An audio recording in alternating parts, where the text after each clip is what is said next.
Hello and welcome to my kitchen. Here's Vanessa again from the Gingerbread Cottage Bed and Breakfast in Victoria, British Columbia.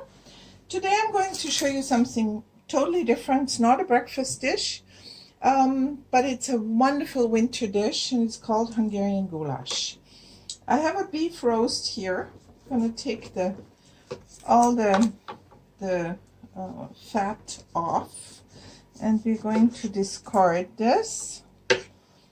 And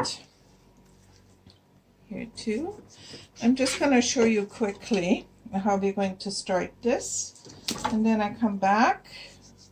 Don't want to bore you with the details. Now, Hungarian goulash comes originally from Hungary, obviously, and it was cooked in one pot over an open fire usually. And I'm sure they used goat and sheep, but we are using beef today. So you'll cut this like this in small cubes, okay? And I'm going to do the whole thing like this. Then here we have peppers. We'll take the inside out of both, red and green. You don't have to have red and green, you can just do green if you like, right? Nothing is written in stone. We also need, very important for Hungarian goulash, is lots of onions, because the goulash is not thickened with flour or anything like that.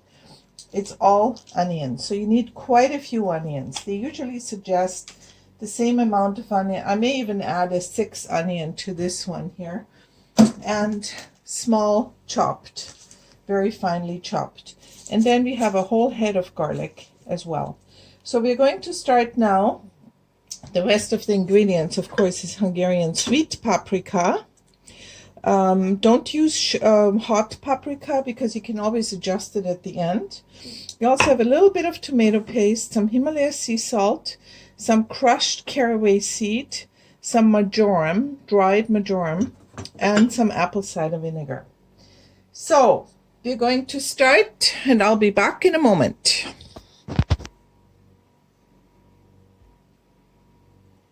So here you can see the cut up pieces for goulash, nice and small. I don't like huge pieces, because sometimes I will can the goulash after, because it's so much work. I always make a lot and then I can it.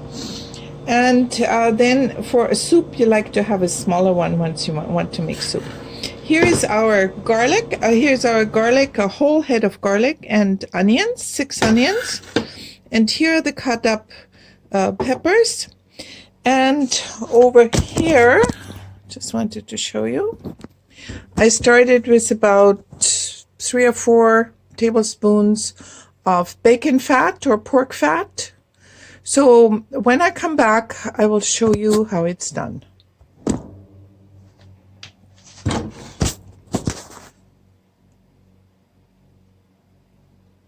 Here is the pork fat. Here is the pork fat sizzling in my creuset pot. And now I'm going to add the meat to it, and we're going to brown it before we add the onions. Some recipe called put everything in together, but I don't like that so much. You will find that with all these traditional recipes like Hungarian goulash or schnitzel or carrot rolls or stuffed peppers, all these family recipes, you will find that everybody has a different one. And everybody, of course, thinks it's the original one, but it's not. It's original to the family where it comes from. It's like the Indians with their curry powder. You know, every family has a different recipe for it. So, but here's mine. And I've just done it for many years, and I really, really like it. So you see that we want it brown. Yeah. Also wanted to show you over here what I did with the onions. They're total mush in the food processor. And that's how I like it, because they will make a quick, very wonderful sauce. Okay, I'll be back. So this here is sufficiently browned, I think. So we are adding to it red and green peppers. Stir it around.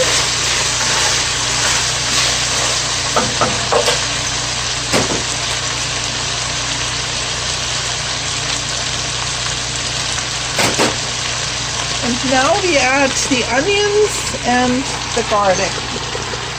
A full head of garlic and 6 onions will make an incredibly rich, wonderful sauce.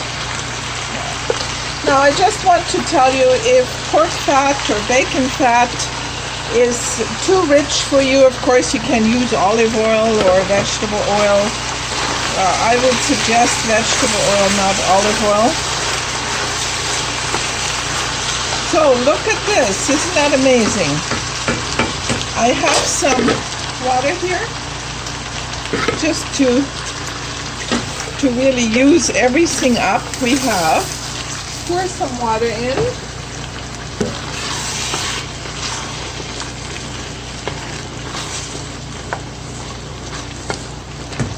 I will also at this point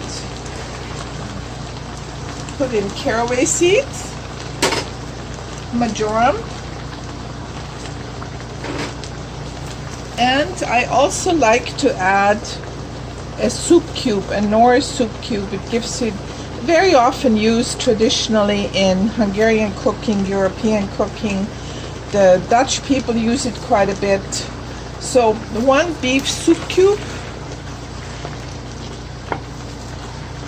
And what we're going to do now, turn the heat down just a little bit to medium. Cover it with the lid, leave a little open, and let it simmer.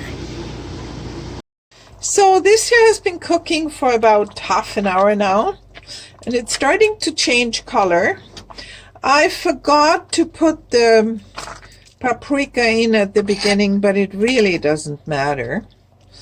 And see, that's the reason I'm telling you don't use hot paprika, because the color comes from the paprika, and if you used hot you would be limited by this, the strongness of the paprika you want. So this here is a little different. Put a little bit of this in as well.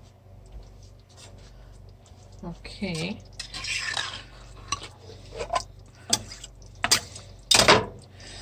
And it's starting to get shape here. You see the onions have totally disintegrated because we made them really small, like almost a sauce. So now you may want to put a little more of pepper in here.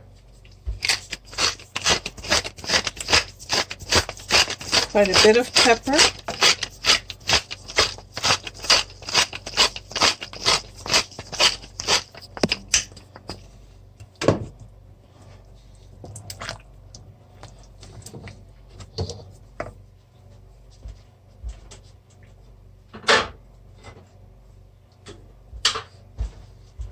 I'm going to add a pinch of hot pepper, chili pepper. Just a pinch.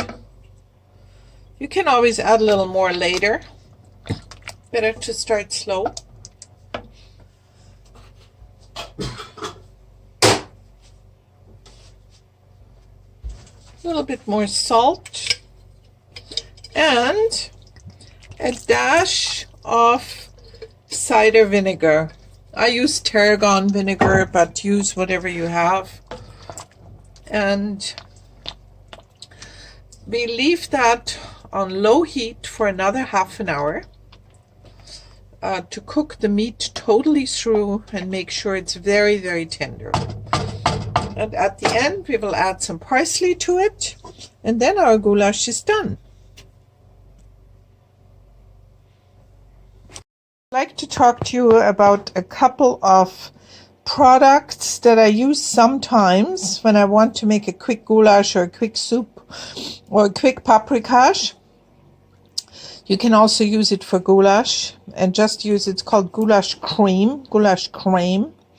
And this here is peppers and tomatoes together.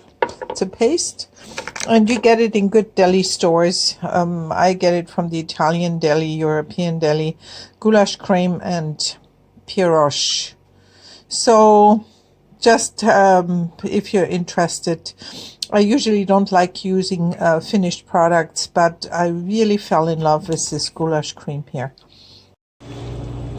So here we are, another half an hour. Looks absolutely gorgeous. I like the color. And I put some parsley in it.